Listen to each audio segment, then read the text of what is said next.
Buenas, seguimos con el estudio de la materia de teoría electromagnética y ahora vamos a analizar el objetivo 1.3, la ecuación de onda, ondas viajeras y ondas planas uniformes.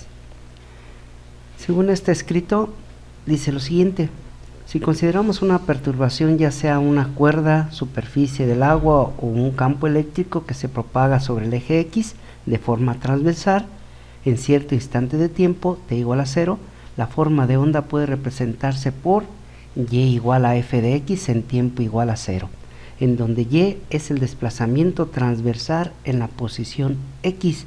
Al pasar el tiempo, dicha onda viaja a través del medio sin cambiar su forma. Considerar que no hay pérdidas. Bueno, lo que tenemos aquí expresado en forma literal, ese es el concepto pues que se da en forma escrita o literal. Tenemos lo siguiente: tenemos una forma de onda que varía con respecto al tiempo en este caso. Aquí voy a utilizar GeoGebra. Ya tengo aquí descrito el comportamiento de esta función: 4 coseno de x. Por lo tanto, para cuando x tiene el valor de 0, tenemos la magnitud máxima. Tenemos dos ejes, el eje horizontal y el eje vertical. Obviamente estamos suponiendo que en el eje horizontal tenemos el desplazamiento de esta perturbación, y en cambio en el eje vertical se va a ver la magnitud máxima que tenemos ahí en esa perturbación. Vamos a hacer un pequeño recorte. Bueno, eso es suficiente. Bueno, si ustedes recuerdan, tenemos dos tipos de propagación de onda: una onda longitudinal y una onda transversal. Este análisis se hace desde el punto de vista de la mecánica, o sea, son fenómenos físicos, pero para comprenderlo, primeramente uno inicia, o nuestra iniciación en este estudio, nos basamos en el análisis de las ondas mecánicas que se pueden desplazar en cualquier medio.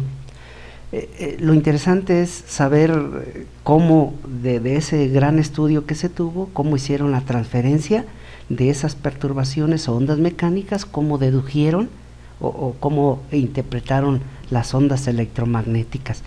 Pues obviamente esos estudios fueron en distintos momentos de tiempo, de acuerdo pues a la tecnología que se tenía, y posteriormente con el análisis de la óptica de la luz, y a partir de 1600 únicamente con el análisis de Newton por medio de los prismas, pues tuvo la osadía o la oportunidad de desprender ese haz de luz claro que conocemos o que observamos, y lo despedazó en los 7 colores básicos, y obviamente ya por ahí determinó, más adelante, ya hasta 1800, determinaron la característica de las ondas que daban propiamente ese color propio de cada uno de los colores generados a través del prisma. Entonces, pero sí hay una situación muy importante de cómo hacen esa referencia de una partícula que se mueve en el espacio, un elemento corpuscular,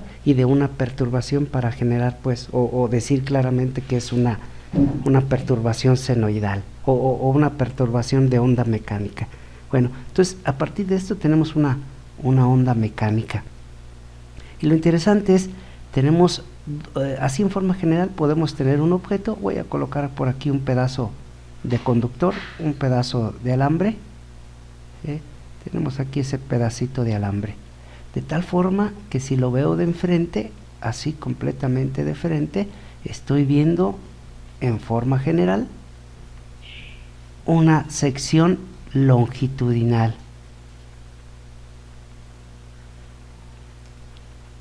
Y si ustedes recuerdan, tenemos la primera perturbación, pues obviamente una perturbación que es esta perturbación, y obviamente el desplazamiento, como si fuera un acordeón, el desplazamiento de este tipo de perturbación obviamente es en este sentido y en este otro sentido. Entonces es un movimiento longitudinal, tiene una velocidad en este sentido y obviamente va a tener una velocidad en sentido contrario. Es el concepto de una perturbación longitudinal. En cambio, si hacemos una vista, nos colocamos nosotros aquí enfrente, lo observamos, unas pestañitas aquí, lo vemos así de enfrente, y lo que vamos a observar, pues obviamente va a ser completamente una circunferencia, y esta es una sección transversal. Entonces es la diferencia entre tener una visión longitudinal y una vista transversal, y de ahí surge el concepto de una perturbación que se mueve de manera longitudinal o de manera transversal. Bueno, entonces ya conocemos esos dos conceptos para indicar aquí nuestra perturbación transversal. Entonces nosotros estamos invadidos o estamos más familiarizados en este tipo de forma de onda transversal. En forma general podemos observar que para cuando x es igual a 0, obviamente aquí tenemos un eje de desplazamiento, un eje horizontal, y aquí vamos a obtener un eje vertical, y de x. Para cuando x es igual a 0, podemos observar que estamos teniendo el valor máximo de la función, en este caso la función y.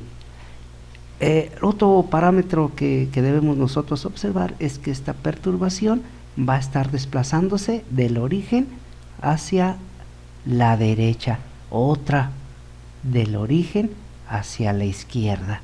Recuerden pues que una perturbación, como si estuviéramos en un estanque lleno de agua, en una pila, aventamos un objeto y obviamente esas perturbaciones se van a ir, aquí está el centro donde cae el objeto, y se van a ir en forma radial en todas direcciones.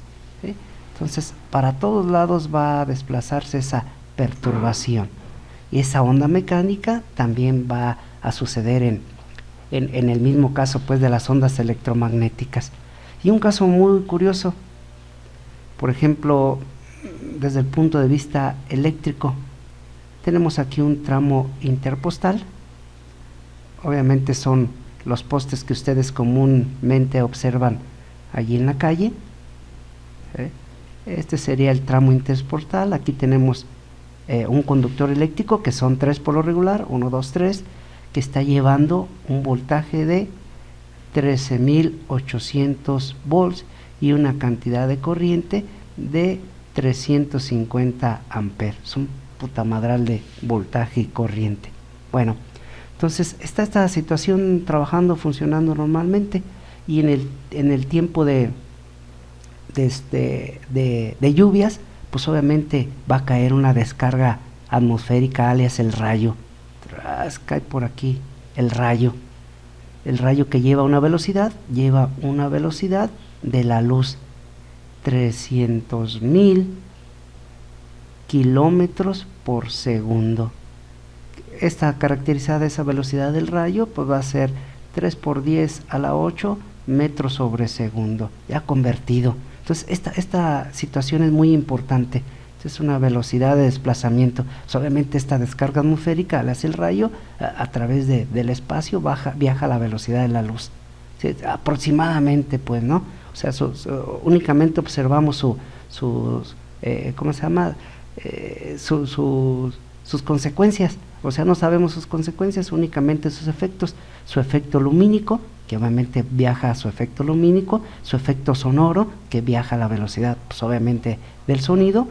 Esta descarga atmosférica genera una temperatura de 50.000 grados centígrados, y una corriente aproximadamente de 300.000 amperes, y aproximadamente un voltaje,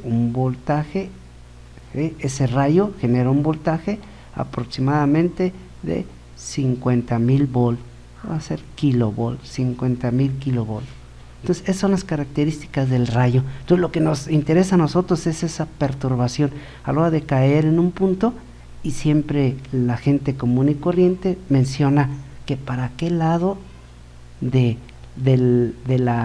conductor eléctrico se va a propagar esta perturbación o este cortocircuito, si para este lado o para este lado, ¿sí? Entonces los voy a dejar de inquietud. A ver si ahorita me dan ganas de responderle. Entonces esa es la pregunta que la gente común y corriente, pues obviamente a un ingeniero eléctrico siempre no la avientan. Pero ahorita vamos a ver si me dan oportunidad de contestar esa pregunta. Entonces es una perturbación que va a viajar a través del conductor.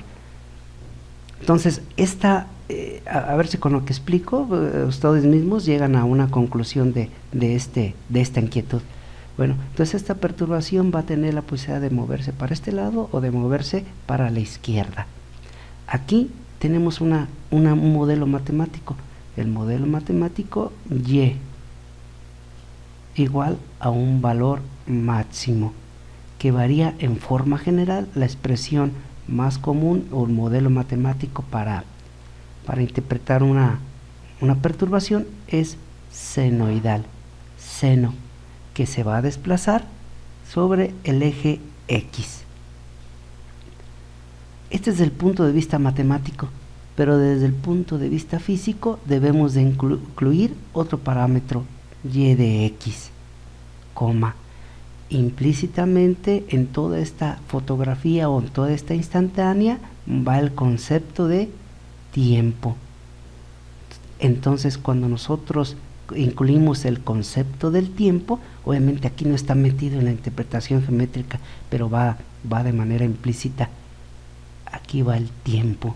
Entonces a la hora de decir que tengo una función y que varía con respecto a x y con respecto al tiempo, va a ser y máximo seno de x más el tiempo.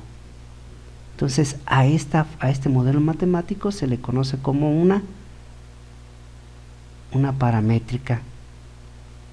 Y ustedes ya tuvieron tiempo suficiente de ver con el licenciado Ciel en matemáticas 5, creo, en ecuaciones diferenciales, tuvieron la oportunidad de observar las paramétricas en 2 y 3 dimensiones, hasta en n dimensiones, pero obviamente la naturaleza únicamente nos permite visualizar fenómenos en 3 dimensiones, no en 4 dimensiones, que sería el eje X, el eje Y, el eje Z, esta perturbación también va a bajar en 3 dimensiones el eje Z, y el eje tiempo o la situación de fenómeno tiempo.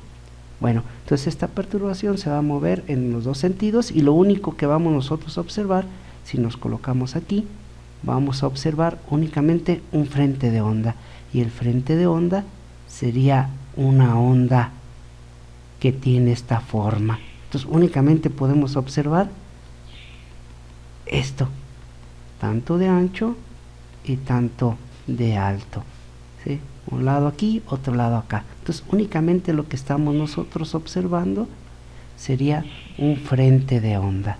Y si ustedes recuerdan, en las noticias cuando tenemos un sismo, alias el temblor o algo, mencionan un frente de onda, ¿sí? Entonces la propagación de esa perturbación a través del medio, en este caso el medio sería la superficie de la Tierra. Frente de onda, ese es el frente de onda. Bueno, entonces esto es en alusión a únicamente este texto. Tenemos aquí este texto y obviamente el modelo matemático que lo está caracterizando. Podemos observar que aquí está incluyendo,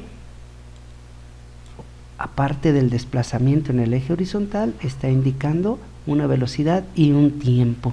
Vamos a ver qué es lo que pasa. Pues aquí en este texto me está indicando que estas perturbaciones, estas formas de onda no están fijas, no están estáticas, sino que tienen cierta velocidad o cierto desplazamiento. Vamos a ver qué pasa con el desplazamiento. Tengo esta forma de onda, voy a inventarme una con la misma magnitud. Estoy utilizando aquí el GeoGebra que me ayude para graficar estas perturbaciones. 4 veces el seno de X, ¿sí? Voy a quitar esta. Miren, es esta es la función seno, esta es la función coseno. Entonces, supuestamente este punto viajó hacia este otro punto y la nueva posición de esa perturbación es la misma. Entonces, únicamente estoy mencionando seno, que a partir del seno me puedo dar el coseno y viceversa. Entonces, yo creo que aquí ya nos damos una idea del desplazamiento de esta perturbación. Vamos a agarrar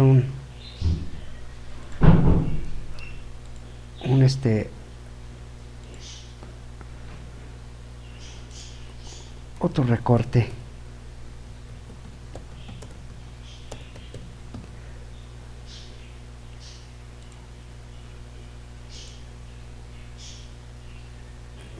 Mero. Vamos a hacer este pequeño recorte. Órale pues. Entonces, de manera general, teníamos nosotros nuestra perturbación que estaba por este otro lado. Vamos a ver mero. Aquí comenzaba, aquí teníamos nuestro punto máximo. Este es el Y máximo. Y este punto lo desplacé para este otro lado. Lo voy a tratar de desplazar un poquito más, nada más para que se observe este desplazamiento. Tenemos ese desplazamiento, comienza en 0, es esta, comienza en 0 y ya está teóricamente desplazado. Este punto lo voy a mover hasta por acá, es decir, que se posicione en el punto 4. Recuerden que aquí tenemos un eje horizontal y un eje vertical. Las unidades pueden ser de en radianes o puede estar en grados. Creo que el GeoGebra está programado para automáticamente meterle una función trigonométrica y manipula internamente las unidades de grados. 4, seno, y lo voy a desplazar este punto que comience en el punto 4. X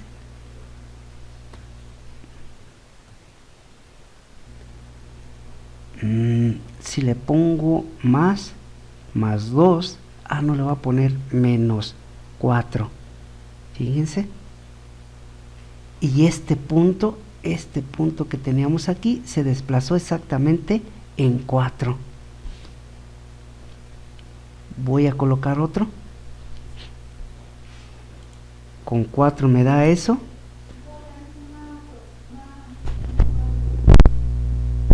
y ahora vamos a hacer esa misma interpretación pero con más 4. Nuevamente y es igual a 4 seno de x más 4. Vamos a ver qué pasó. Quito esta. Entonces esta comienza en menos 4, la rojita comienza en menos 4 y la otra va a comenzar en menos 4. ¿Sí? Entonces una perturbación o una forma de onda la puedo desplazar donde comience. Aquí está el 0 y estoy indicando que comience en más 4.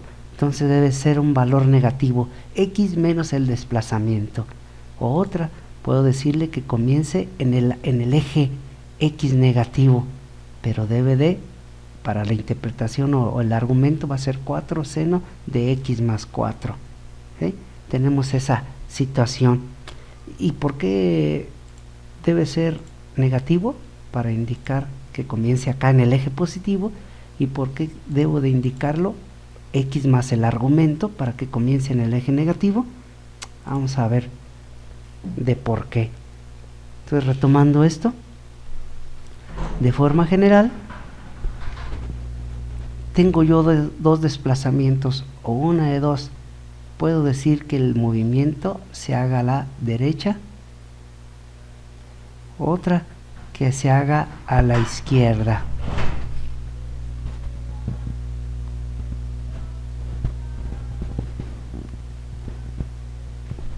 Es decir, tengo yo x y tenemos x. Para el primer desplazamiento yo quiero que comience en este lado positivo, ¿sí? Por ejemplo aquí en 4. es decir, quiero que comience en 4. Por lo tanto, esta igualdad x, este está sumando, pasa restando. Es decir, para cuando x valga 4, aquí va a comenzar la forma de onda. ¿Sí? Entonces, este punto lo estoy desplazando de aquí hasta por acá. Es por eso que efectivamente ese desplazamiento quedaría en función seno x menos 4. Y para el otro caso, para izquierda, quiero que comience, por ejemplo, en menos 2. Quiero que comience en menos 2. Por lo tanto, el modelo matemático, este está restando, va a pasar sumando, igual a 0. Este sería el argumento de la función trigonométrica, x más 2. ¿Sí? Y obviamente este elemento va a comenzar acá. Estoy desplazando este punto hacia este lado. Entonces es importante pues observar el argumento, y el argumento me va a indicar hacia qué lado se va a desplazar. ¿Sí? Recuerden pues que les tomamos una, como si fuera una fotografía. Tenemos aquí una fotografía cuando el tiempo es igual a 0, una fotografía cuando el tiempo es igual a 1.2 segundos, otra fotografía o instantánea cuando el tiempo es igual a 6 segundos. ¿Sí? Entonces lo único que vamos a observar pues obviamente va a ser esta perturbación de manera continua, esta perturbación, pero en distintos estados de tiempo. Recuerden que lo que estamos observando es el eje horizontal, el desplazamiento, y el eje vertical, su magnitud máxima, pero nunca observamos el tiempo. Entonces son pequeñas instantáneas, pequeñas fotografías que le estamos tomando. Entonces aquí está el desplazamiento para la derecha o para la izquierda, especificado para esta perturbación. Vamos a ver qué nos dice el texto. Aquí está.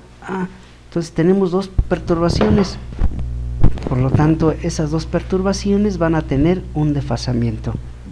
Esta parte podemos nosotros construir una perturbación y que varía con respecto a x y con respecto a t, tiene un valor máximo, varía senoidalmente, 2pi entre lambda igual a x menos b de t.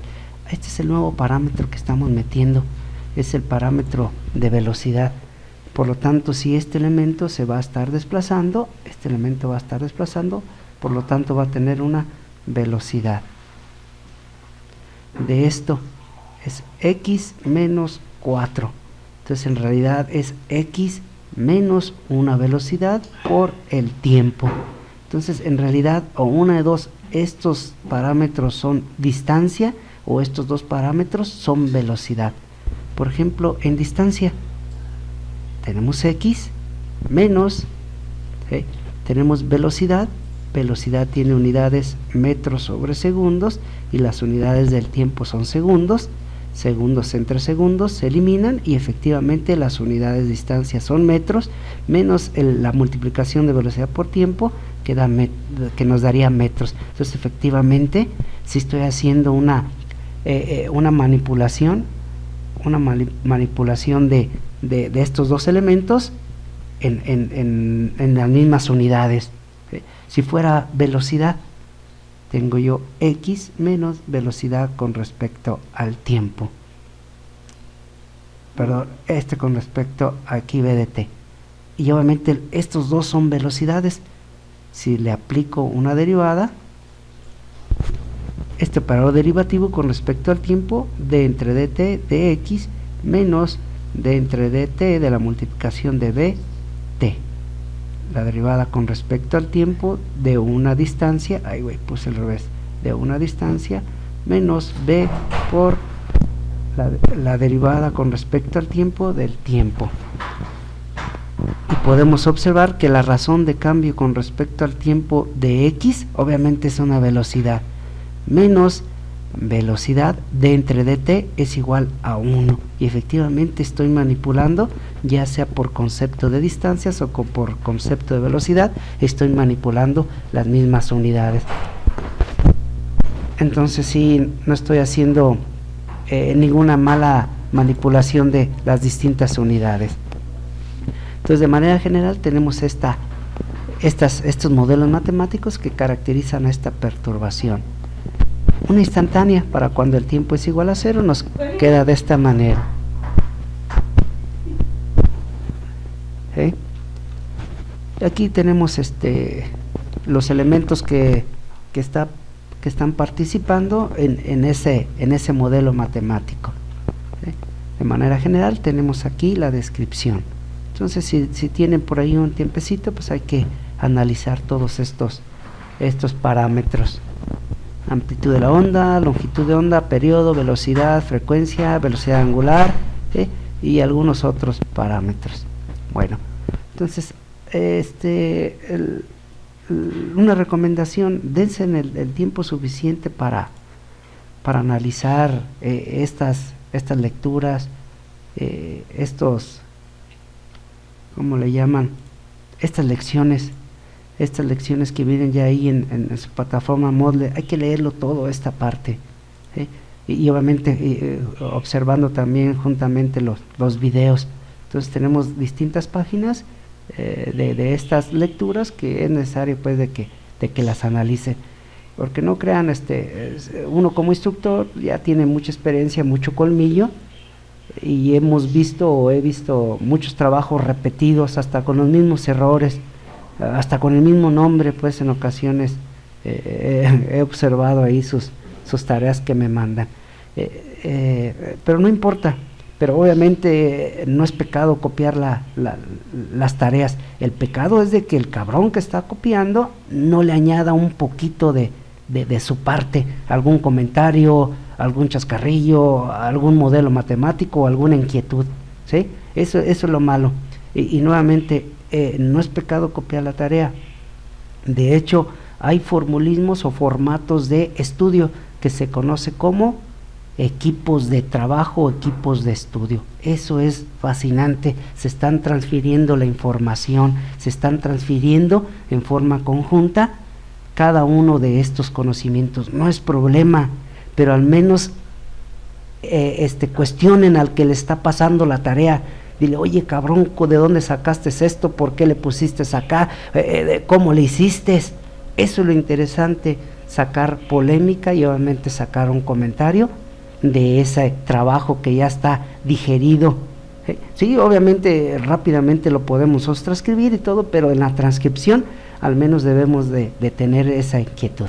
Bueno, entonces los motivo, los trato de incentivar para que vean o que le den lectura, tengan la buena costumbre de leer todas las cosas que lleguen en sus manos, y obviamente esas lecturas les va a dar la oportunidad de criticar y dar su propia opinión, ¿sí? Esperemos pues que ahí con el tiempo, ya cuando me vean todo viejito, me vean por la calle y me cuestionen: ¿sabes qué, maestro? Todo lo que usted me platicó, todo lo que usted me dijo, todos los libros que usted leyó son pura mentira. Usted, por lo tanto, me dijo o me trató de enseñar puras mentiras.